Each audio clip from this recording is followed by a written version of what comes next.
அது ஒரு மகிழ்ச்சியை தரும். ஒரு நண்பர்களை சந்திக்கிறோம், சந்திச்சு நம்ம வீடெல்லாம் மறந்து அந்த இடத்துல பேசிட்டு இருக்கோம், அது ஒரு மன மகிழ்ச்சியை தரும். அப்புறம் ஏதாவது ஒரு பிடிச்ச சாப்பாடை சாப்பிட்றோம், சாப்பாடு நமக்கு திருப்தியா இருந்துச்சுன்னா அது ஒரு மகிழ்ச்சியை தரும். ஆனா எது உண்மையான மகிழ்ச்சி?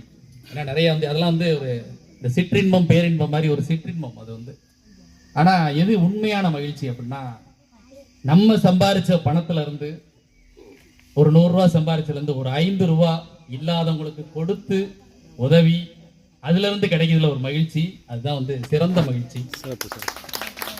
அந்த சேவையை நம்ம தொடர்ச்சியா செஞ்சுக்கிட்டு வரோம். இது கூட இன்னைக்கு இந்த இடம் வழங்கினது கூட அது ஒரு சேவை தான். அதுக்கு முதல்ல எங்க மாவட்டம் சார்பா நன்றியை தெரிவிச்சுக்கிறேன். அவரும் அலை மெம்பர் ஆகணும்னு ஆசைப்படுறேன். ஆமா, இப்ப சேர்ந்துருவான்னு நினைக்கிறேன். ஏன்னா நம்மளும் சேர்ந்துட்டார்ல. அது மாதிரி நல்ல மனிதர்கள் கூடும் இடம் எல்லாமே மகிழ்ச்சி தான். மகிழ்ச்சிக்கு இன்னும் நிறைய அப்படியே சொல்லிக்கிட்டே போகலாம். அப்ப இந்த மகிழ்ச்சியின் கூடுகையை இன்னைக்கு ஸ்டார்ட் பண்ணியிருக்கோம். இந்த மகிழ்ச்சியின் கூடுகை கூட்ஸ் வண்டி மாதிரி எடுத்துட்டு போவோம். ஏற்கனவே இது நம்மளுடைய ஆலோசகர் சொன்னாரு, இதை ஏற்கனவே பேசிக்கிட்டே இருந்தோம். ஒரு இடத்துல ஒரு கெட்டுகதர் பார்ட்டி மாதிரி போடுவோம், எல்லாத்தையும் ஒன்றிணைச்சு நல்ல ஒரு புறம் போடுவோம் பேசிக்கிட்டே இருந்தோம். அது சொன்ன மாதிரி அதுக்குள்ளேயும் ராஜா சார் உருட்டிட்டாரு. பிளைனு, கப்பலு, அந்த உருட்டுறதுக்கு ஒரு திறமை வேணும். அது உருட்டுற நல்ல உருட்டு தான், நல்ல உருட்டா எடுத்துக்கங்க. அந்த மாதிரி அது ஒரு திறமை தான். அப்ப இந்த மாதிரி ஒரு புதிதான ஒரு 2 வருஷம் தான் ஆட்சி கிளப் ஆரம்பிச்சு, ஒரு புதுசா ஆரம்பிச்ச கிளப் இந்த அளவுக்கு சிறப்பா இயங்குறது மட்டும் இல்லாம அடுத்து 2 கிளப் புதுசா ஸ்டார்ட் பண்றதுக்கான எல்லா முயற்சியும் எடுத்து அதை ஸ்டார்ட் பண்ணிட்டாங்க. அதுதான் பெரிய விஷயம். தென்காசியில ஒரு கிளப், புளியங்குடியில ஒரு கிளப், அதற்கான பணமும் இன்டர்நேஷனலுக்கு செலுத்தப்பட்டு விட்டது. இன்ஸ்டாலேஷன் ப்ரோக்ராமும் வெகு விரைவில் நடக்கும். அதுக்கு முக்கியமான காரணம் தலைவர் ராஜ்சேகரும் நம்முடைய செயலாளர். ஏன்னா இவர் செயலாளர் முக்கியமா சொல்லி ஆகணும்.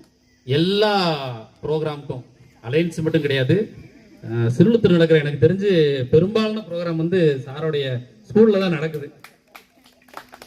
அதாவது எப்படின்னா, ஒரு தாமேசா நிகழ்ச்சி ஆகட்டும், ஒரு ரோட்டரி நிகழ்ச்சி ஆகட்டும், ஒரு மனித உரிமைகள் கழகத்துல இருந்து அதுல ஒரு நிகழ்ச்சி ஆகட்டும், பசுமை பாரத இயக்கம் நிகழ்ச்சி ஆகட்டும், நிறைய நிகழ்ச்சிகள். அப்ப பாத்தீங்கன்னா அவர் மிகப்பெரிய ஒரு சேவை பணியாற்றி வர்றாரு. அது போக அவர் ஸ்கூல் வாசல்ல டெய்லி தினமும் உணவளிச்சுட்டு வர்றாரு. அதாவது இல்லாதவங்களுக்கு அது பெரிய சேவை. தினமும் அன்னதானம், அது எவ்வளவு பெரிய ஒரு இது.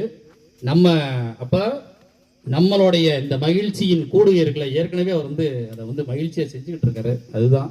அதனால பிறர் மகிழ்ச்சியில் மகிழ்ச்சி காண்பதே அந்த மகிழ்ச்சின்னு நினைக்கிறேன் நானு. அப்புறம் சிறப்பான ஒரு பட்டிமன்றம் இன்னைக்கு. சார் தலைமை ஆசிரியர் பரலோகம் சார், அதனால நிச்சயமா சிறப்பா தான் இருக்கும். ஏன்னா அந்த சவாலை சமாளிச்சு சாதனை பண்ணுவார் நிச்சயமா. பண்ணல சார், சவாலை சாதனையான்னு போட்டிருக்காங்க. இது சவால் கிடையாது சார், உங்களுக்கு ஏற்கனவே பயிற்சி. சரிங்க சார். அலையன்ஸ்